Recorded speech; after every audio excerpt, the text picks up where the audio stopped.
இந்த உலகத்தில் யாரும் நம்மளுக்கு நிரந்தரம் இல்லை அப்படிங்கிறத புரிஞ்சுக்கிறதுக்காக எத்தனையோ பேரை கடந்து வர வேண்டியதாக இருக்குது. ஒருத்தவங்களுக்கு நம்மளை பிடிக்கல அப்படிங்கிறதுக்காக அவங்க அழிஞ்சு போகணும், நல்லா இருக்கக்கூடாது அப்படிங்கிறது அவசியம் இல்லை இல்லையா? அவங்கள விட்டு தூரமாகவே விலகி வந்துடலாம். அதுதான் அவங்களுக்கு கொடுக்குற பெரிய தண்டனையாக இருக்கும். யாரை எங்கே வைக்கணும் அப்படிங்கிறதுல நம்ம கவனமாக இருக்கணும்.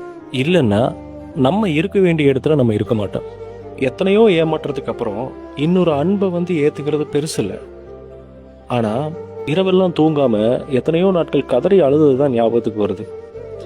மறுபடியும் இன்னொரு டைம் அப்படி அழுக முடியுமா என்ன? அதுக்கு மனசில் தெம்பு வேணும் இல்லை?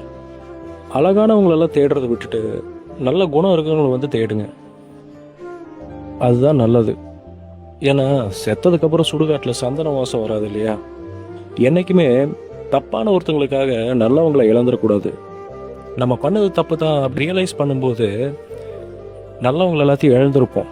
நம்மளை சுற்றி யாருமே இருக்க மாட்டாங்க, அனாதையாக தான் நிற்போம். ஏன் யாறுதல் சொல்கிறதுக்கோ ஏன்னு கேட்குறதுக்கோ யாரும் இருக்க மாட்டாங்க.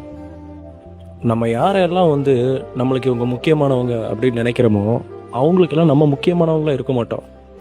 புரிஞ்சு தான் பிழைக்கணும். இந்த உலகத்திலேயே வச்சு நம்மளை காணோம் அப்படின்னு தேடுற ஒரே ஒரு இடம் நம்ம வேலை செய்கிற இடம்தான். அங்கே மட்டும்தான் நம்ம வரலன்னா ஏன் வரல அப்படின்னு கேட்பாங்க. 1008 ஃபோன் அடிப்பாங்க. ஏன் சொல்லாமல் லீவ் போட்டேன், ஏன் வரல அப்படின்னு தேடுவாங்க. மற்றவங்க யாரும் நம்மளை தேட மாட்டாங்க.